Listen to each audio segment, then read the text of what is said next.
Add Walter Scott to the long list of unarmed black men killed by law enforcement these days, gunned down in broad daylight, running from the institution of white supremacy. A conversation between Dr. Umar Johnson and I gets heated, but it's a necessary discussion, and we hope it leads to something better. Remember Ramsey Orta, the young man who filmed the murder of Eric Garner? We'll take a look at how the NYPD continues to target him. The First Lady, Michelle Obama, lets the nation know that black girls rock, but her husband has yet to say that black boys rock. I'm Anthony Harris. This is Cleo Minago. And you're listening to the Parallel Realities Podcast, Truth from the Other Side. Greetings, and as always, here on the Parallel Realities Podcast, we speak to you honoring the brilliant psychiatrist Frances Cress Welsing. And Cleo, in honor of her, do you know what's happening? I know something. Okay. I'll let you know what else later. Okay, well, I know something too. We will delve back into the program as it's been a while. We've been on a little bit of a hiatus, but we're back now, and we obviously want to catch up on some things that we might have missed in the time that we were away.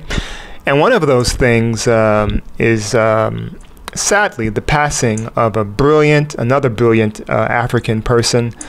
Dr. Yosef Ben Yochanan passed in mid-March. They recently had his funeral in Harlem at the Abyssinian Baptist Church. And some of you who may not be familiar, brilliant historian, writer, activist, wrote over about 49 books, and he dispelled the myth of white rule in terms of creating everything. A brilliant man, and he passed at the age of 96. Spent a couple of years in a nursing home. I live in Harlem, and I had seen him passing. Through the neighborhood. I would see him sometimes just walking. This was a man who made himself available. Lectures of him were always around. Gil Noble's program, Like It Is, he was a prominent figure there. And one thing that may not be known by a lot of people is that NBA basketball player David West, who plays for the Indiana Pacers, paid for Dr. Ben's funeral. What are your thoughts, Cleo? Well, I don't know who David West is. I'm sure you'll let me know more, but I'm very impressed with hearing that. It's wonderful when black people of means pitch in, particularly for somebody the likes of Dr. Ben. And Dr. Ben was actually a Pan-Africanist. And the reason I say actually, because like a lot of terms in the Western world, there's lots of terms thrown around, and they're thrown around so much they lose their meaning because all kinds of people make claim to it. But he indeed was a Pan-Africanist. He indeed was a literary person around what actually has occurred with us historically around the world as a people. And I was a strong admirer of his. As a matter of fact, the Blackmen's Exchange once donated to his convalescence to help him have enough resources to be well taken care of when there was a struggle with that about 4 years ago or so. Right. Well, you said, again, David West paid for the funeral. He's an NBA basketball player, plays for the Indiana Pacers. And David West had never met Dr. Ben, but was influenced by him after reading his books and listening to his tapes. And this was the way that he wanted to give back. So big ups to David West. And again, he's someone that some of you may want to follow on Twitter because he rarely talks about sports. He's about it if you want to speak about it. He's about black people, and he is not afraid to acknowledge that. So again, big ups to David West for that. Now, you made a clear distinction just a little while ago about Dr. Ben being a Pan-Africanist. Now, you had a recent exchange while you were guest hosting the Roland Martin radio program with Dr. Umar Johnson. I believe you initially brought him on to talk about the school that he wants to have for black boys. And then the conversation drifted off into the homosexual angle in terms of black boys. And boy, I'm sure your social media accounts lit up as a result of that. What were your thoughts regarding that whole experience? Because you had him on for one whole program and then for a half of another program. What were your thoughts on that exchange now that you look back? Well, my thoughts are mixed. But yes, he was on the show. And one of the things that he's known for is his views on black men and his concern about the feminization of black men. So as soon as I asked him about that, he went into the issue of homosexuality and started mentioning how much he didn't support homosexuality. And then things went from there. But he brought up the issue. I didn't bring up the issue of homosexuality. Right. But do you think by just asking about the effeminization of black men, that's clearly, I mean, the next step from that is homosexuality. That's not a quantum leap to jump from the effeminization of black men to homosexuality, because it's all really one and the same. So that's not really a quantum leap, and it could appear, I'm just expressing here, it could appear just a little bit disingenuous on your part to suggest that you didn't bring it up. Yeah, well, hey, and then I can do it about perception. How people think about things is what determines what they do, and I want to hear about his perception on femininity and effeminization, and that's what I really want to talk about. I think he was being disingenuous when he said this, because I think he's a very controlling person and tries to say things in ways that's going to have a kind of outcome he likes. And what I'm saying is that he said during his expression that you could be feminine and not be homosexual. And I feel and know that to be true. And you could be concerned about the feminization of black men, regardless of homosexuality being your concern or not. But you're right, it's not a quantum leap. But my point is that he went right into homophobia.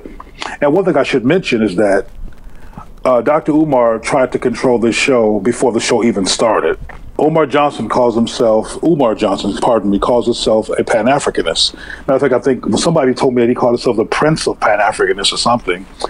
And as usual, when this conversation comes up among some of these neo-Pan-Africanists, it's full of contradictions and hypocrisy. For example, if you're so anti-white supremacy, anti-white systems, then why are you reading and insisting on reading from the DSM-4, which is a completely white construct? I mentioned during the show that is from that same kind of construct that drapetomania was coined. Drapetomania means during enslavement, if somebody wanted to run away who was an African from enslavement, that was called a mental illness, and it was formerly called a mental illness to want to not be a slave and be black.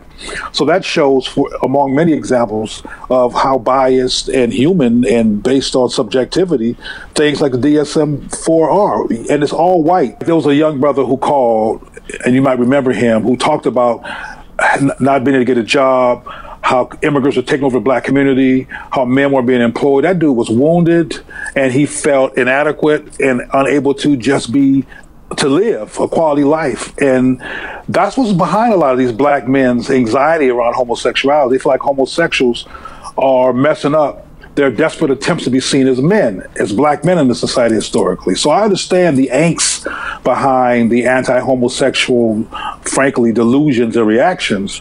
And I don't expect it to be any acceptance as much as there will be some kind of understanding based on a conversation about what's really behind this behavior, this anti-homosexual behavior among black men. Moving along, though, another day, another black death. It's every day now, and one of the more noteworthy, they're all noteworthy, but one of the more highly publicized ones happened in North Charleston, South Carolina. Walter Scott, I'm sure some of you have seen the video, just gunned down like he was a deer in the woods by the South Carolina police officer. And a lot of nuance to this story. From what we understand, Walter Scott ran away, but he was running away for multiple reasons. Running away, one, because he was fearing going back to jail for missed child support payments. Also, probably running away for the fear of his life, being confronted by an unstable police officer. You see a lot of nuance there too, as well, Cleo, right? Absolutely see a lot of nuance there, but I want to also contextualize again that it's happenstance and luck, for lack of a better word, that we even know about Walter Scott. The young man who, I forgot his name, who actually filmed it, who's been on TV a lot, happened to be there, and we caught it on tape. I think it's important that the audience knows that not every brother who's murdered like that is so fortunate in that the evidence is caught on tape. Obviously, him being murdered is not fortunate. So there's lots of instances like that that do not get filmed. The brother's buried, criminalized, and we go on about our business. So because I want people to be alert of this phenomena and be concerned about it. And if we keep thinking that these are special cases, we won't be concerned as I would like us to be. But yeah, it's deep that he had been in trouble before because of not paying child support, which was probably related to unemployment issues or employment challenges. And because he couldn't pay them, he went to jail. He was at risk of going to jail again, did not want to go to jail. And I think he knew that running from the cops was dangerous, but he was torn between the horror of going to jail and the horror of being killed, and just said whatever and just ran away. Right. And I think it's a horrible situation. Right. For information, the young man who recorded the murder of Walter Scott, Faden Santana. And the video was since released to the world and everyone saw it. Yeah, in terms of the child support issue, that's a very interesting topic because in certain states, they don't play if you miss child support. You can spend time in jail. And I mean, and it doesn't have to be anything that's very extensive. Walter Scott had already spent some time in jail. He had lost a job. He was working for a film company. And he lost the job, and that began his spiral downwards in terms of his life, really. And as a result, he was behind in child support payments, couldn't get steady work. And once those things started happening to him, there was an extensive article in one of the South Carolina newspapers, I believe the Post and Courier, where he was expressing that his whole self-esteem was gone. He really didn't care anymore about life. You know, and once that job was gone, his energy and his life force for moving on was pretty much gone. And you add that to the fact that he was facing jail. I think he'd spent about 5 months in jail already, and it further demoralized him. And while looking for work, he couldn't find anything steady or nothing that could really knock out some of those payments or lessen the payments. So he was faced with a dilemma that many black men find themselves in. So, you know, everyone's talking about how the economy is doing so well and unemployment is low. We know that those are not the true stats for black people, black men, and those who have just kind of given up looking for work. So that whole dilemma was something that Mr. Scott was faced with, and as you correctly said, he made the decision to run, and the officer obliged, and that was like a happy day for that officer. It seemed like, because it gave him some sort of reason to gun him down. And then if you look further at the video, they tried to plant evidence on Walter Scott to make it appear as though he was trying to attack the officer. And then, like I said, just to reiterate, that's not as unusual as we think. And what kills me is the casualness about it. I mean, just killing a brother. He could have shot him in the leg. You know, he was running away. And the dehumanizing viciousness of just killing him so casually, like he was doing, then casually walking over to a human being and planning stuff. No outrage, no remorse. And then the black person who was on the scene later, who co-wrote a fictitious, lying, fraudulent report that included having given the man CPR. I mean, all kinds of crazy stuff. So this situation is more monstrous than what the media will ever report, because you got to look at racism, the dehumanization of black people, the black body, the black male, the craziness of a black man co-signing a fraudulent report in the presence of that, something that does not happen overall to nothing but black men.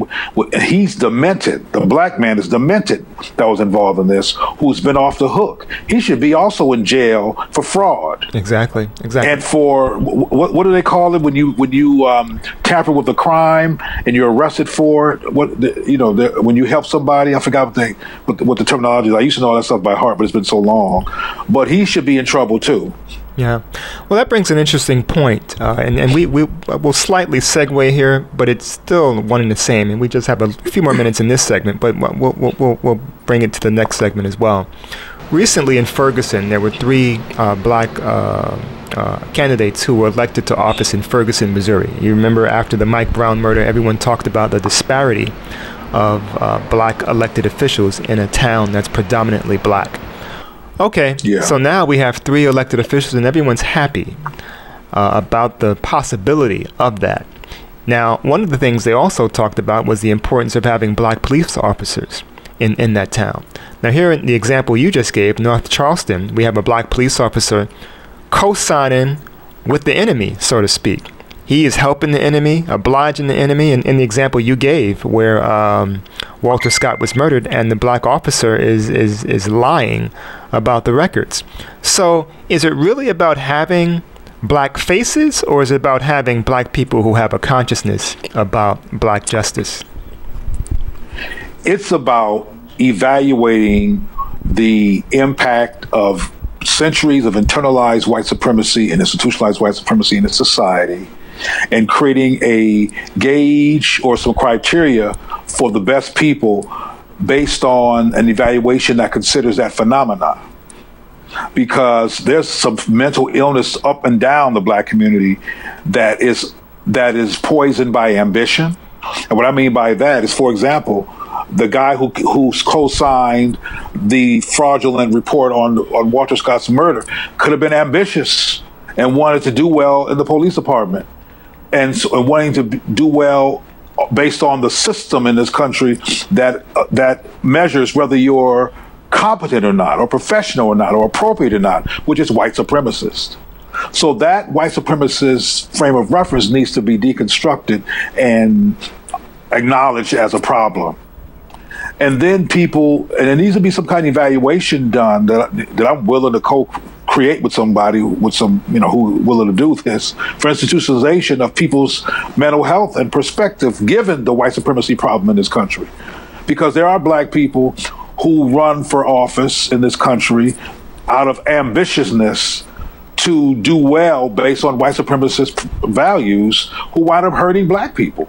And that's what you're saying. And who know? I mean, I don't know who these people are in Ferguson, but I know that in fields I've worked in, often the black person that's chosen is just as white supremacist with something to prove, which makes them even more dangerous, is a white person. And that could be what's going on in Ferguson. I don't know that if it is or not, but it happens all the time, which is why black people have made so little black affirming progress. We've made a lot of white affirming progress, but not progress that repairs and advances the state of being a black human being in this country. So, Cleo, before we move on, one other thing regarding the Walter Scott murder in North Charleston, South Carolina. His mother, heartbroken. I mean, sad situation for any parent and any relative or anyone, for that matter, who knows, who has a personal relationship with someone who's been murdered like that. She's interviewed on, I believe, CNN, and she expresses her feelings. But she goes on to say that she has forgiveness for the murderer of her son. I believe his name is Michael Slager. I feel forgiveness in my heart, even for the guy that shot and killed my son. You feel forgiveness? Yes, for him. Yes, I do. She had forgiveness for him. It's not the first time we've heard something like that. And again, I personally think it's not for me to tell someone how to grieve. Nevertheless, though, it does come off as a little, I guess, odd to hear that. Yeah, a little. That's an understatement. Well, you already mentioned in one of our previous talks on this on this show, that you were concerned, as I was, about the people in Ferguson that are black, that are in these positions. And frankly, that when you raise this, it makes you go back to thinking about the mindset of black people in a white supremacist trauma. And that's what was going on with this mother, because she, as you know, like all the other mothers, except for Michael Brown's family, all of the other more recent murders of black people, including Trayvon and the others, their parents talked about it wasn't race related and gave similar sentiments. And we are trained to be white accommodationists and to protect them and to make sure they're all right and to forgive them, to forgive whiteness, to forgive the white image. I mean, I bet you anything. Well, I shouldn't say that, but I'm going to say it. I'm going to just reiterate and say, I would imagine that if this woman's murderer was black, that she wouldn't say the same thing. She might have said, hurry up, put the N-word in jail.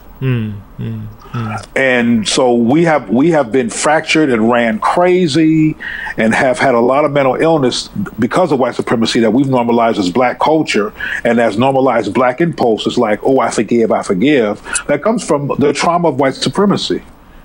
So I'm disappointed, but not surprised that a Southern black church going white Jesus praying to mother is forgiving immediately, damn near, the murder, the cold-blooded, evil murder of her son.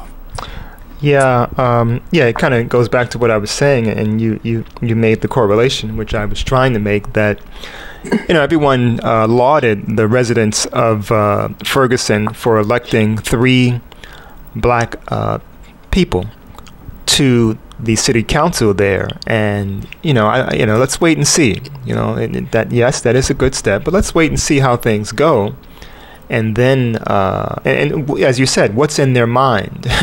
Where are their minds at? What's their perspective regarding these things? Or are they just there to, as in the case of the police officer, to just co-sign on what's done and oblige and not challenge, I guess in these cases, white supremacy? Well, one issue I want to raise real quick before I get too verbal is that a lot of the crazy stuff that black people do that co-signs white supremacy is unconscious. It's not an intentional, well, I'm going to get up and kiss some white ass today. And it's not like that. It's unconscious conditioning over centuries resulting from Jim Crow, etc. Hold on a second. So, I'm sorry. I don't mean to interrupt you, but okay.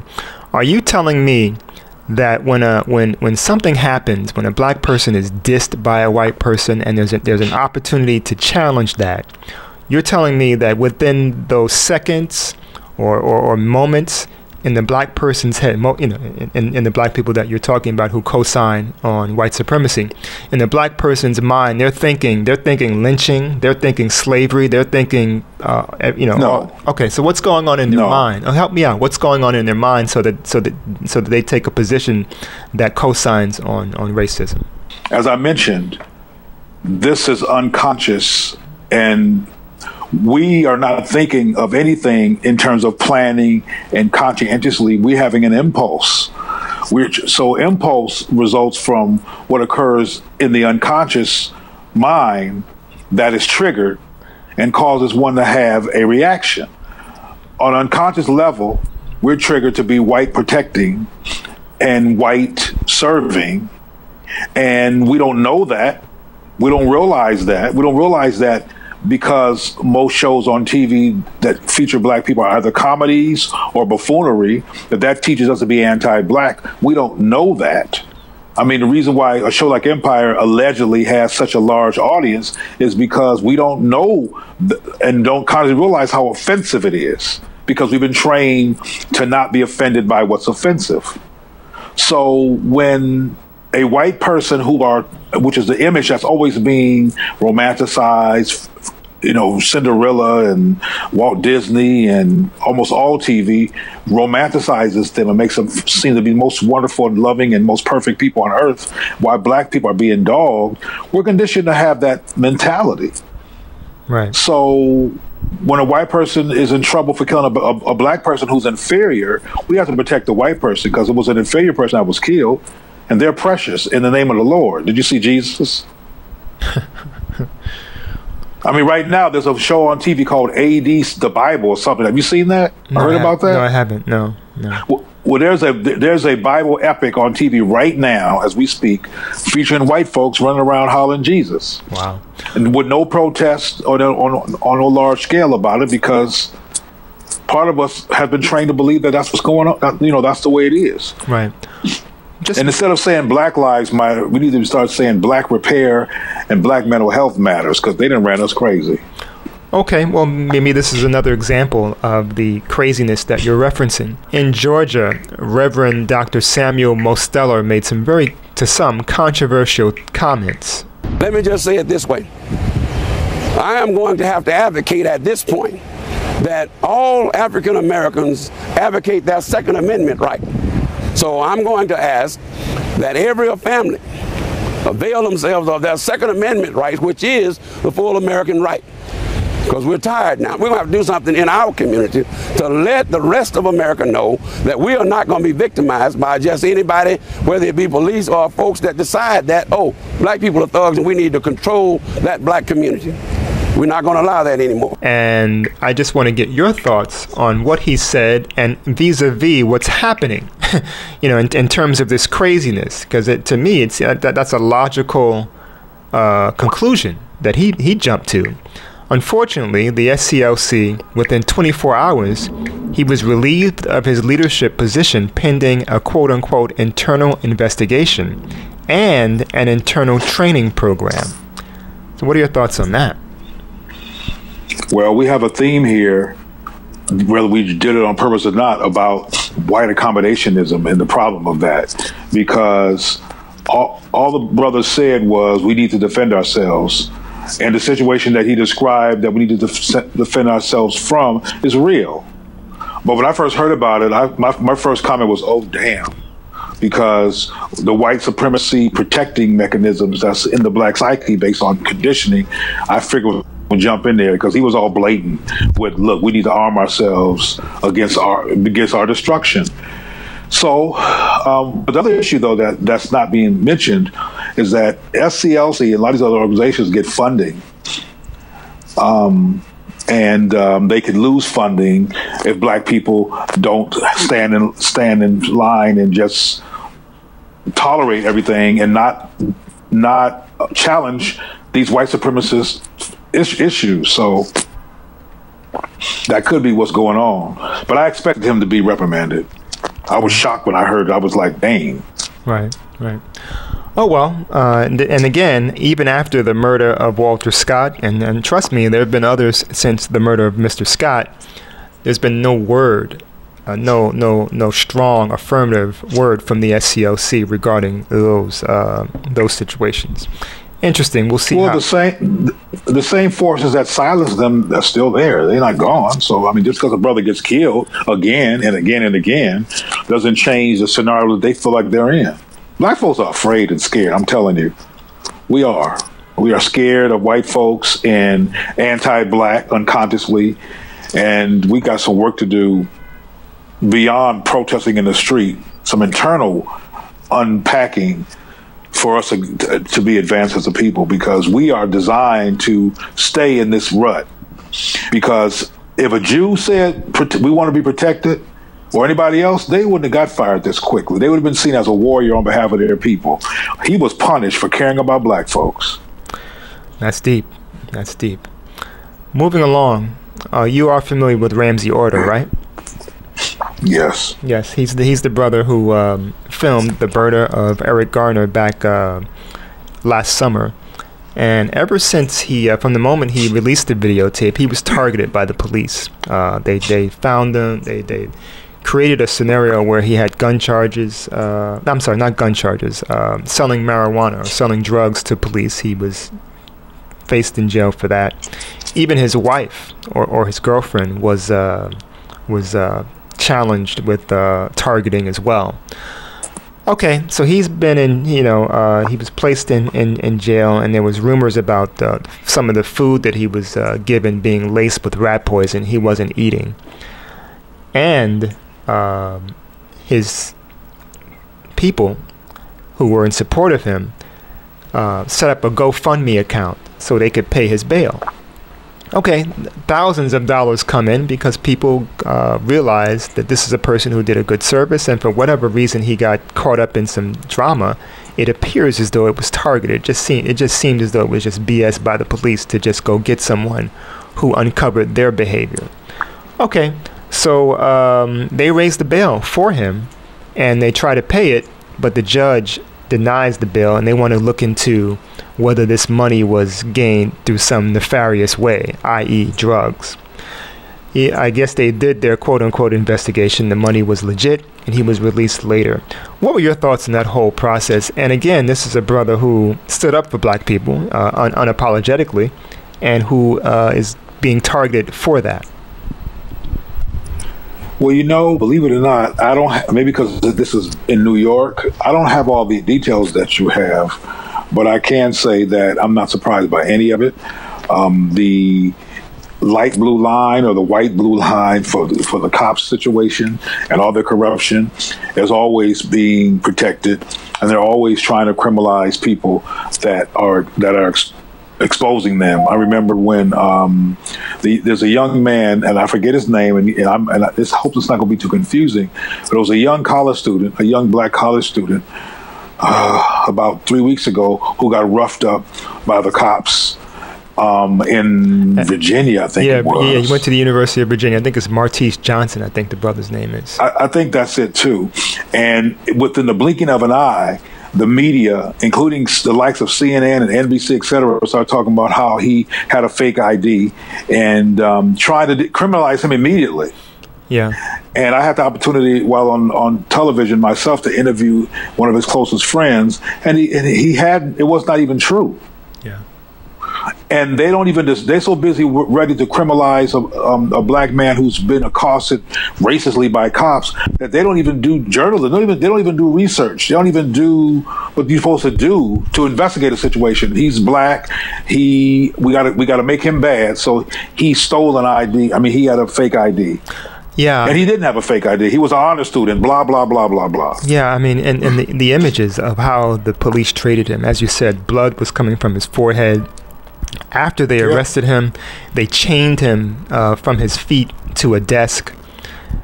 Just overkill to the nth degree. It was just amazing. And again, even in the Ramsey Orta situation, where are these hardened investigative journalists that we have who go in and uncover big stories? Surely they can look into this story regarding Ramsey Orta. Surely they can look into the Martise Johnson story and uncover some nefarious behavior going on. It's really interesting how they lay low and these things happen. And it's all part of some things we need to really look at in terms of what we take in terms of information. But the catch-22 we're in, though, is that, and I've said this before on other shows, black people have a inside, outside, focused, unfocused, concerned, dismissal relationship, schizophrenic relationship to the protection of black people. We're not sure the value of doing that. Well, is it because we don't trust? I'm sorry. I don't mean to cut you off, but is it because we don't trust? Right. Is it because we don't trust each other? Because that. Okay. If you're not totally in with something, there's some trepidation. You are fearful. Yeah. You don't trust. I mean, because if you're all in, you're all in. You know, you're there like a marriage. You're there, you know. But if you're not sure, your behavior is gonna be not sure. So do we not trust each other? God, well, no, we don't. But I got to answer that question with some context. There was a time where we did trust each other, and where we were more supportive and cooperative with each other, where we refer to each other as sister, brother, or cousin. What's up, cuz? And there was a time where overall we were more invested in each other's welfare. We had families and communities. I'm old enough to remember families and communities. But we also were faced with police brutality. We also were still in a school system that implied white people being supreme as well as a religious system that implied the white people were supreme. We still had dark skin and light skin traumas and stuff going on the whole time. And there's always been an anti-black cloud over our heads since we've been in this country. And then once we had successes, things like what happened in Tulsa with Black Wall Street and what happened with Rosewood and all these things that occurred that made it violently dangerous to be black affirming. And we haven't gone over that wound. We are bleeding spiritually and psychically, and we're afraid to treat the wound because it's been dangerous. And instead of treating the wound, we have become ambitious assimilators, which creates a crazy person. So a person who's unstable psychically, no matter what it looks like in terms of money, because you can be rich and crazy, it happens all the time. Remember Helmsley, whatever her name is, who gave out her money to her dog? Yeah, Leon. That was crazy, but she was rich. So my point is that you could be rich and crazy. Some people think money means, absolute perfection. It does not. All that to say is that we are wounded and disoriented, and ain't nothing gonna change until we face that, instead of making our point of view of what success is be how well we replicate whiteness and get their approval. That is our frame of reference for what success is in this country. That's insane. So until we unpack that, we gonna keep on being shot, killed without any defense. I would imagine that you heard about the First Lady, Michelle Obama, arriving on the Black Girls Rock set on television and going on there and telling the whole nation that Black Girls Rock. You heard about that, right? Of course I did. I believe it was the third annual event, televised on BET. Lovely event. I mean, for the self-esteem of Black women and girls, it's a beautiful event. Yeah, and I totally agree that Black Girls Rock. But I must admit, what came to my mind, obviously every time I see Michelle, to some extent or another, I think of her husband, because she's the First Lady and he's the president. And I had this fantasy that Barack Obama went to some event that was nationally televised and said, Black boys rock. And then I realized, nah, put that fantasy back on the shelf. That ain't going to happen. Well, let me ask you because protecting and defending Black boys is against American law. Well, let me ask you this. Go on. Let me ask you this. Given all of what we've just discussed, where we had the Black police officer in North Charleston co-signing on a murder of a young Black man, given all of that and some of the things that you spoke of just a little while ago, even if we did have a proclamation from the President of the United States on national television with a 2-hour TV show saying Black boys rock, would that be transformative the way you'd like it to be in just words? I think it would be powerful. Transformative, I'm not sure, but I'm also not sure that it would not be transformative. For example, since Obama has been in power, in quotes, power, in position, I should say, and been symbolically the president of this country, violence among Black people has gone down. And violent behavior inside a Black community context in this country has gone down. Similarly, after the Million Man March, when the Farrakhan put on, among the many reverberations that were positive of the first one was that so-called gang violence literally stopped. And what was powerful about, and what I think led to that, is that it's unusual in this country for there to be any kind of affirming and powerful attention given to Black males / Black boys and men. So if the Black male president or the Black identified male president of this country articulated from the presidential seat that Black boys rock, it would send powerful reverberations through this country, and brothers would feel really, really good about themselves and for being honored by and acknowledged by the president. Absolutely. One of the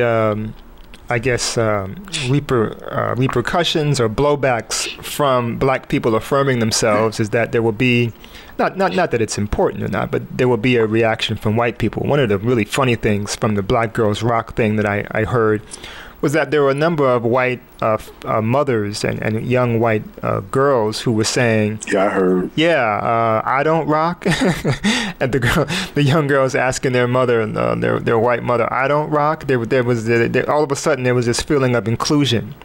You analyze things a little better than I do. What do you think that was about? I mean, was it just a feeling BS. Of wanting to be included? BS. It ain't even deep. It's not even too deep for you. It's BS. Because white girls are rocking, if you will, all the time, 24/7 compared to Black women. They're getting married more, they're dating more, they're having more happier lives, they have more dimension to their lives than a lot of Black women. They have privilege. So they already rocking, relatively speaking, all the time. Black women comparatively are not. You got black celebrities chasing them, and they're being praised, and people that look half like them that are physically black are being praised. Their images praised and affirmed all the time. Right. So what I think the reason that Michelle said what she said, and the reason the Black Girls Rock series exists in the very first place, is to bring some balance to the lack of them being affirmed on the media landscape. So they need to shut up. Right. Well, here's another example of black girls rocking. I'm not sure if you're familiar with this, as we always kind of like to get in good stories. The NCAA Women's Division I Swimming and Diving Championships took place about a week and a half ago. And Simone Manuel, Leah Neal, and Natalie Hines all came away winners as they showed that, black girls do rock. And they came away victorious during that swimming competition. So much for that buoyancy comment that was made several years ago by someone. Well, hey, whether people like it or not, and this has always been proven true in almost every category of life, civil life, technology, everything, is that when black people get up in it, they're getting ready to rise to the top and show people what excellence looks like. Without failure, it always occurs. So I remember seeing the smiles of those women in the pictures last week, and they were very moving and bright, and they were so clearly so proud of winning that event. So it was exciting to see. Yeah, it's always nice to see black people smile, and you're right. It's very nice. Smiles on their faces were like happiness, which is really what all we want out of our lives. So that was awesome. Before we wrap up, Cleo, do you have any other final comments? Nope. Okay, well, we're back. The Parallel Realities podcast is back from our little hiatus. We'll keep these going. Please, if you have any comments, please feel free to email us at parallelrealitiespodcast@gmail.com. You can like us on Facebook, and you can also follow us on Twitter at ParallelReal. That's at ParallelReal.